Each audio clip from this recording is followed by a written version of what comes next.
महत्त्वाच्या बातमीकडे। रामटेकमध्ये नरेंद्र मोदी यांची सभा होणार आहे आणि या सभेसाठी मोठी गर्दी झाली आहे। काही वेळातच मोदींच्या सभेला सुरुवात होईल।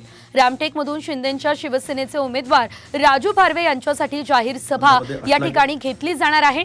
पंतप्रधान नरेंद्र मोदी यांच्या सभेसाठी कार्यकर्त्यांमध्ये प्रचंड उत्साह देखील बघायला मिळतोय आणि याचाच आढावा आमचे प्रतिनिधी पराग ढोबळे यांनी घेतलाय। आपण बघूयात।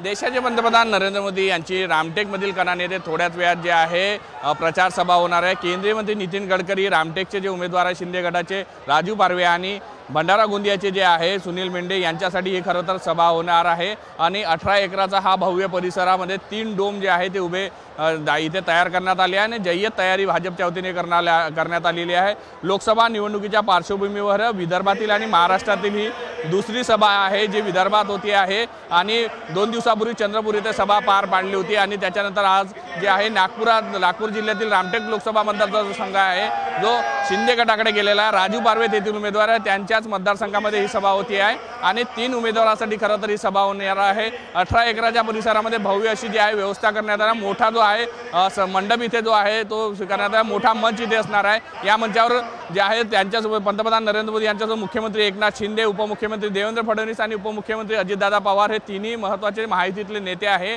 ते या मंचावर उपस्थित असणार आहे। साधारण 6 वाजताच्या सुमारास जे आहे पंतप्रधान नरेंद्र मोदी या ठिकाणी सभास्थळी दाखल होणार आहे आणि त्यानंतर सभेला ते संबोधित करणार आहे। मोठा उत्साह जो आहे तो इथे कार्यकर्त्यांमध्ये पाहायला मिळतो। 18 एकरामध्ये जो डोम तयार करण्यात आले डोम हे सध्या पूर्णपणे आपण गर्दीने खचाखच भरल्याचं सुद्धा पाहायला मिळत आहे आणि लोक आता पंतप्रधान नरेंद्र मोदी यांना पाहण्यासाठी खरं तर ही गर्दी केली आहे। तिन्ही लोकसभा मतदारसंघातून जे आहे कार्यकर्ते पदाधिकारी आहेत त्यामुळे नेमकं पंतप्रधान नरेंद्र मोदी काय बोलतात याकडे आता सगळ्यांचं लक्ष लागलं असणार आहे। व्हिडिओ जर्नलिस्ट सौरभ बोलेसह पराग ढोबळे, साम टीव्ही न्यूज, कणान, नागपूर।